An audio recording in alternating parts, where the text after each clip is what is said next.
Nah, mengenai adanya jalan kaki dari Musdalifah ke Mina itu disebabkan karena takut nanti kepanasan. Jadi kemah-kemah di orang-orang sebelah itu Nigeria itu jalan kaki. Usai melaksanakan wukuf di Arafah, sejumlah jemaah haji juga terpaksa berjalan kaki dari Musdalifah menuju Mina usai menjalankan mabit atau bermalam di Musdalifah. Jemaah memilih melanjutkan perjalanan dengan berjalan kaki sejauh 4 km karena operasional bus pengangkut jemaah dari Musdalifah ke Mina terhenti. Terkait munculnya sejumlah permasalahan itu, Menteri Agama Nasaruddin Umar membantah jika ada jemaah yang terlantar. Semuanya hanya menunggu kedatangan bus. Isu bahwa ada yang terlantar seperti yang dipirakan itu hanya menunggu penjemputan bus dari tempat pemberhentian itu kepada kemahnya masing-masing. Jadi itu sebetulnya tidak benar bahwa ada yang terlantar. Bahkan itu hanya menunggu bus untuk pindahkan ke hotel yang cadangan itu. Bahkan hotel cadangan itu juga dikasih sajadah, dikasih termos oleh pemerintah kerajaan Saudi Arabia dan kontainer-kontainer makanan minuman itu lebih mewah daripada yang kemah-kemah yang biasa. Menak Nasaruddin juga mengklarifikasi banyaknya jemaah yang jalan kaki menuju Mina karena tidak sabarnya mereka menanti bus di tengah kemacetan. Hal ini juga terjadi pada jemaah negara lainnya. Menak pun meminta maaf atas masalah yang terjadi pada penyelenggaraan ibadah haji 2025. Tetapi kemacetan itu bukan hanya Indonesia mengalami, tapi semua negara mengalami kemacetan. Nah, mengenai adanya jalan kaki dari Musdalifah ke Mina itu disebabkan karena takut nanti kepanasan.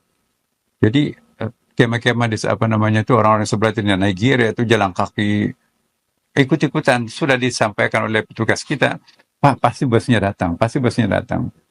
Ya, dia tidak sabar, karena tidak sabarnya dia jalan kaki. Nah, kalau sudah jalan kaki kan kita tidak bisa mengidentifikasi itu busnya siapa, kan kita sudah ngaturkan. Dan buktinya teman-teman kita yang menunggu sampai jam 8 itu justru lebih sampai duluan daripada tadi yang berangkat duluan itu. Banyaknya caratan masalah haji 2025 diketahui pemerintah Arab Saudi hingga sempat mewacanakan pemotongan kuota haji 2026 hingga 50%.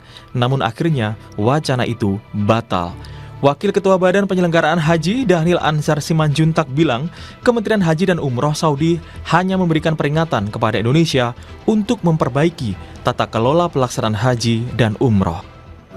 Jamaah haji dari Indonesia sampai dengan 50%. Namun setelah banyak diskusi di internal Kementerian Haji dan Umroh, Pak Deputi Menteri menyampaikan rencana itu diurungkan. Kenapa? Untuk mengapresiasi dan menghormati kebijakan Presiden Prabowo yang sudah membentuk Badan Penyelenggara Haji sebagai manajemen baru penyelenggaraan haji 2026 nanti. Apresiasi tersebut disampaikan oleh Kementerian Haji dan Umroh. Kenapa? Karena ada upaya Presiden untuk melakukan perubahan manajemen dan tata kelola haji di Indonesia, sehingga mereka percaya penyelenggaraan haji 2026 nanti akan jauh lebih baik karena ada perubahan-perubahan manajemen, perubahan-perubahan personal yang nanti akan membantu penyelenggaraan haji akan jadi lebih baik. Seperti diketahui, ibadah haji wajib bagi setiap muslim. Indonesia sendiri mendapatkan jatah terbesar hingga 221.000 jemaah di musim haji tahun ini. Untuk berhaji, selain menunggu bertahun-tahun, biaya yang dikeluarkan pun mencapai puluhan juta rupiah.